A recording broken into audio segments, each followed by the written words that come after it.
Γεια σου, Βασίλη. Καλημέρα, Άλεξ, τι κάνεις? Παγκόσμια μέρα πιάνου σήμερα, λέει. Ναι, χρόνια πολλά. Χρόνια πολλά. Σε είδα ότι ξαφνιάστηκες πριν όταν το είπα. Ναι. Εντάξει, έχει περάσει 25η Μαρτίου, έχουμε φάει μπακαλιάρο σκορδαλιά. Το μακρινό 1981, όπως είπε και ο πρόεδρος της Δημοκρατίας μας. Τέλειο, ναι, πολύ καλό.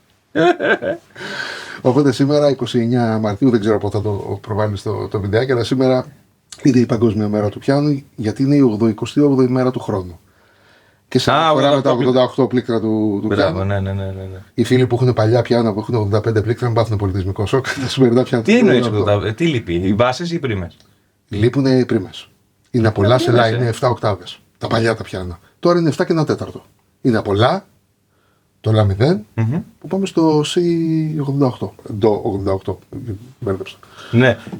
Sorry, θέλω να σε ρωτήσω για τα Bosendorfer είναι που έχουν και λίγες ακόμα μπάσες. Μερικές ακόμα, ναι. Πάει μέχρι το. Κατεβαίνει μέχρι το, ναι. Πόσα πλήκτρα είναι αυτά? Δεν έχουμε μετρήσει. Δεν το έχουμε έτοιμο, παιδιά. Βοήθησε μας στα σχόλια. Λοιπόν, πάμε στην πρώτη ερώτηση από τον Νίκο Κουσβίδη, ο οποίος μας λέει: έχω την πρώτη ερώτηση για το Ask Alex. Φυσικό πιάνο για μικρά στούντιο και εξοικονόμηση χώρου.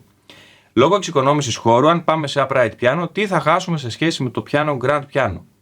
Σίγουρα τον αέρα της ουράς, αλλά πέρα από αυτό, στο τέλος του τέλους, ποια η γνώμη σου για ένα πιάνο της αξίας των 3.000 ευρώ που θα χρησιμοποιηθεί σε στούντιο?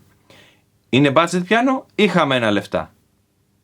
Σαν σταθερά κρατάμε ότι ο χώρος είναι ακουστικά κατάλληλος για στούντιο. Πάμε στον ειδικό τώρα. Βασίλη.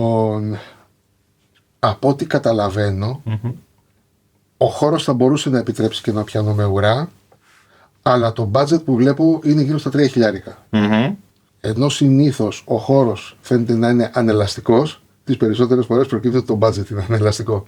Λοιπόν, οπότε ο φίλος μας, αν θέλει να κινηθεί περίπου σε αυτά τα χρήματα, να πάρει ένα όρθιο πιάνο, θα κάνει πάρα πολύ καλή δουλειά. Ούτως ή άλλως, το μόνο κοινό το οποίο δεν μπορεί να έχει είναι τους κλασικούς πιανίστες.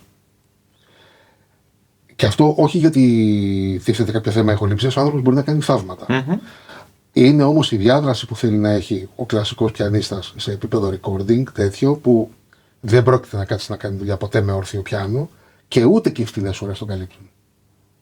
Άρα, αν ξεχάσει αυτό το κομμάτι, είναι μια χαρά και θα έλεγα άφοβα να κινηθεί σε ένα όρθιο πιάνο, γιατί να πεις ότι μπαίνει σε ένα πιάνο με ουρά, σε αυτό το budget δεν θα πάρει κάτι το οποίο θα του είναι καλό. Θα πάρει κάτι το οποίο θα έχει πολύ κουρασμένο μηχανισμό ή πολύ φθαρμένο σύστημα δημιουργίας και μετάδοσης ήχου. Με ένα όρθιο, αξιοπρεπές, σε αυτά τα χρήματα, αν μπορεί να είναι και λίγο ελαστικός, να μην απόλυτος, να μην είναι άκαμπτος στα 3, αν βρεθεί κάτι ας πούμε, το οποίο είναι λίγο καλύτερο, με λίγο παραπάνω το εξετάζει, αλλά θα κάνει πολύ καλή δουλειά με κάτι τέτοιο.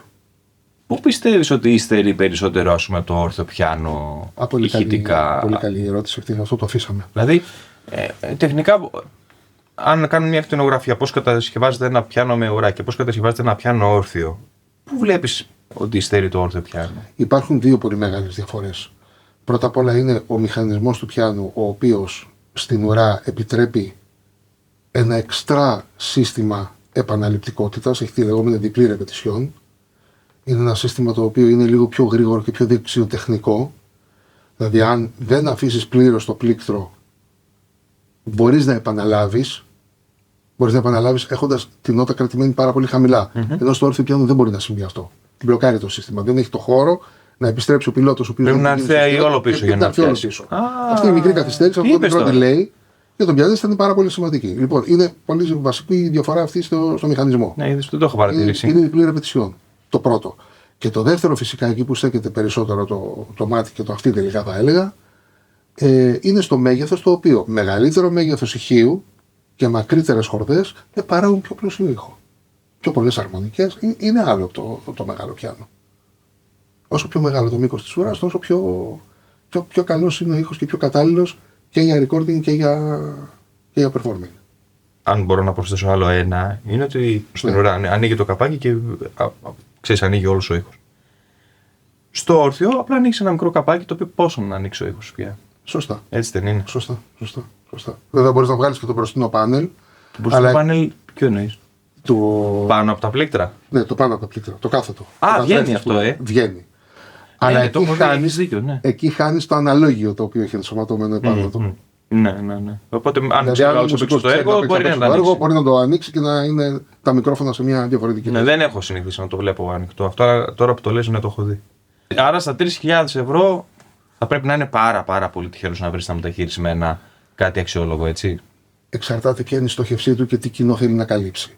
Στα 3.000 Φαντάζομαι ευρώ, ότι πάμε για το κλασικό κοινό. τι θα έλεγα εγώ για το φίλο μας, στα 3.000 ευρώ, αν προσέξει, και αν μπορώ να του δώσω κάποιες ιδέες για το πώς να κινηθεί και να επιλέξει χαρακτηριστικά τα οποία θα τον καλύψουν, θα μπορεί να κάνει μια πολύ έξυπνη επιλογή. Τώρα το 3 μην το παίρνουμε ως κάτι άκαμπτο, σου λέω μπορεί να είναι και κάτι λίγο παραπάνω. Αλλά εν πάση περιπτώσει θεωρητικά με ένα καλό όρθιο, που το πάω εγώ, ότι με ένα καλό όρθιο, το οποίο να είναι αρκετά generic στον ήχο του, μπορεί να καλύψει μια ευρεία γκάμα μουσικών ειδών. Φαντάζομαι ότι θέλει κάτι τέτοιο. Υπάρχει περίπτωση, ας πούμε, εγώ που ξέρω φίλος μουσικός, ο οποίος έχει ένα μικρό στούντιο, αλλά περισσότερο το δουλεύει για τον εαυτό του. Έχει επιλέξει ένα πιάνο το οποίο είναι πάρα πολύ χρωματισμένο για τη μουσική την οποία γράφει ο ίδιος. Και ό,τι άλλο έρθει, καλώς έρχεται. Δεν είναι όμως business αυτό το πράγμα. Είναι πιο πολύ το δικό του στούντιο. Εδώ ο φίλος μας, αν θέλει να κάνει μια καλή επαγγελματική επιλογή, πρέπει σαφώς να καλύπτει μουσικούς με διαφορετικό ύφος και είδος. Αυτό μπορεί να το κάνει με ένα πιάνο το οποίο να έχει ένα καλό ηχόχρωμα, να μην είναι ταλαιπωρημένα τα σφυράκια του, να είναι καθαρές χορδές, να παράγουν ένα καλό ήχο και νομίζω να έχει απλά έναν αξιοπρεπή μηχανισμό. Ένα πιάνο οδείου που είναι επίσης επαγγελματικό πιάνο, θέλει άλλα χαρακτηριστικά. Ένα πιάνο το οποίο είναι για ηχογράφηση. Ναι, για ηχογράφηση τον ενδιαφέρον. Νομίζω ότι είναι αυτά τα οποία λέμε. Καθαρότητα στον ήχο και μια ευρύτητα στα είδη τα μουσικά τα οποία θα μπορεί να καλύψει. Ώστε με ένα voicing να μπορεί να γίνει λίγο πιο mellow, λίγο πιο bright, να μπορείς να κάνεις κάποια μικρά πειράγματα. Διαβάζοντας αυτή την ερώτηση, είπες ότι είμαι άσχετος από πιάνα. Μόνο που τη διαβάζω την ερώτηση που με ρωτάει, είναι budget πιάνο ή χαμένα λεφτά. Δηλαδή και μόνο αυτή η σκληρή κουβέντα χαμένα λεφτά μου δίνει μια απεποίθηση ότι μήπως τα όρθια πιάνα είναι απλά για να ξεκινήσει ένα παιδί να μαθαίνει. Το οποίο μάλλον δεν είναι και τόσο σωστό. Είναι ένα μαθητικό πιάνο το όρθιο πιάνο. Πολύ λίγοι μπορούν να ξεκινήσουν το πιάνο με ουρά, έτσι. Και τα κόστη είναι λίγο απαγορευτικά και οι περισσότεροι γονείς θα φοβόντουσαν κάτι τέτοιο. Γιατί να έχουμε στο νου μας ότι ποιος μαθαίνει μουσική σήμερα, ξεκινάμε από μικρά παιδιά. Μια έξυπνη επιλογή όρθιου πιάνου είναι ένα καλό εκπαιδευτικό εργαλείο. Τώρα, εμείς για να πάμε πάλι πίσω στο φίλο μας, ο οποίος θέλει να κάνει μια επαγγελματική επιλογή, πάλι μπορεί να λειτουργήσει καλά. Είναι που θα βάλεις τον πύχη σου. Γιατί για πιάνο με ουρά το 3.000 δεν υπάρχει. Δηλαδή, για να μπει και να γίνει πιο σοβαρός παίχτης σε επίπεδο δουλειάς με ουρά, θα έπρεπε να πάει 3-4 φορές το budget του επάνω και πάλι να χτυπήσει ποιον, το σχερά. Δεν το συζητάμε. Όχι, εγώ νομίζω ότι απλά θέλει να κάνει κάτι, να το ακούει και να το ευχαριστεί. Αν θέλει λοιπόν να κάνει κάτι, να το ακούει και να το ευχαριστείτε και να το ευχαριστείτε ο περισσότερος κόσμος στον οποίο απευθύνεται, ας απαλλαγεί από το βαρύδι της ουράς, εκτός και αν μπορεί να μπει σε ένα πολύ πιο μεγαλύτερο budget, 3-4 φορές επάνω. Ιδαλλιώτικα όρθιο και μην το σκέφτεται καθόλου. Ένα αξιοπρεπές όρθιο θα κάνει τη δουλειά του. Οπότε από αυτή την άποψη είναι budget. Και δεν είναι χαμένα λεφτά. Ναι. Χαμένα λεφτά θα ήταν αν έπαιρνε μια κατάλληλη ουρά μόνο και μόνο επειδή έχει την ουρά. Για να βγάζει φωτογραφίες. Ναι. Αν το πουλήσει σωστά, βέβαια, καλό marketing είναι και αυτό. Αποκλείεται να το φέρει. Αλλά δεν στέκονται αυτά πια. Συνήθως σε αυτά τα ποσά συζητάμε για κάτι το οποίο θα είναι αρκετά παλιό. Το παλιό το φοβάμαι για την περίπτωση του. Θέλουμε να έχει καθαρότητα ήχο. Θέλουμε να διευκολύνει τον ηχολήπτη. Ναι. Οπότε θέλεις καθαρό ήχο, καλές χορδές, καλά σφυράκια και έναν αξιοπρεπή μηχανισμό ώστε να μην είναι δύσκολο για τον πιανίστα να παίξει. Και να είναι εύκολο για τον ηχολήπτη να το γράψει. Ναι, σωστά. Ωραία. Νομίζω ότι την υπερκαλύψαμε την ερώτηση. Εάν θέλετε να ρωτήσετε περισσότερα θέματα, στο Ask Alex. Μιλάμε επαγγελματίας. Τέλειο.